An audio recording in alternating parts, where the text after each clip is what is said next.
Quand on souffle dans une clarinette, une hanche logée dans le bec vibre et émet un son. Pour transformer le son en différentes notes, le musicien modifie la longueur de la colonne d'air en vibration dans le corps de l'instrument, en ouvrant et en obstruant divers trous. Alors, voyons ça de plus près.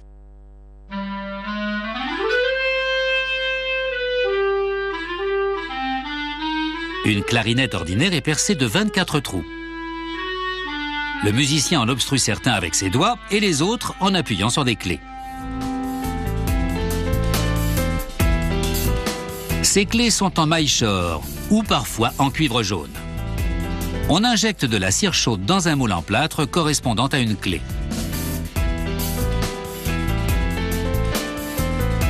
Puis, toujours à l'aide de cire chaude, on fixe plusieurs exemplaires de la même clé sur une tige.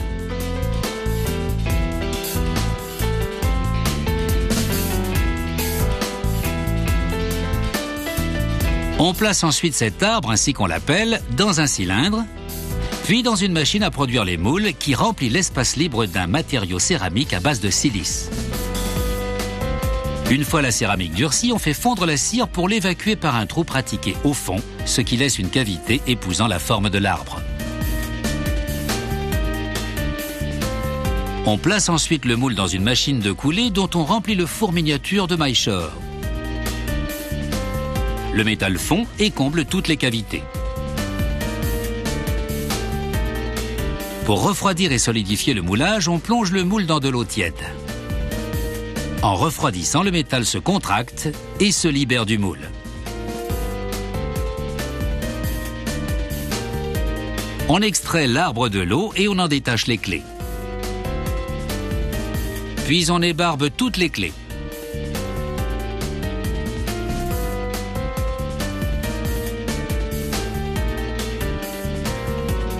On plonge ensuite les clés dans une cuve rotative remplie de pierres synthétiques. Ces dernières polissent les clés afin de préparer leur surface au plaquage d'argent.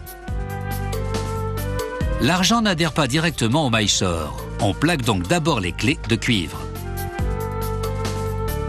Pour chaque couche, on plonge les clés dans une solution chimique. Puis on leur envoie une charge électrique négative, tandis qu'une charge positive traverse les plaques de métaux dont on les plaque.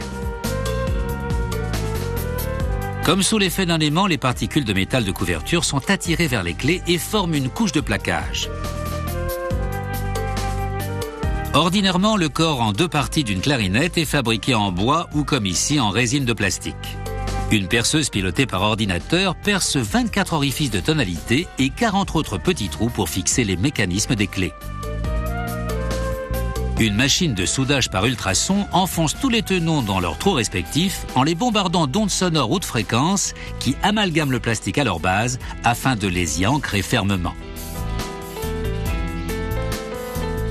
La machine suivante perce des trous dans la tête des tenons afin de recevoir les tiges actionnant les clés.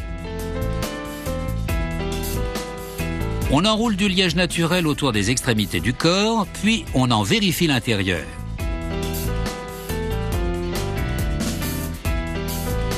Enfin, on assemble l'instrument. On lubrifie toutes les pièces mobiles, puis on fixe les 17 clés sur leur mécanisme.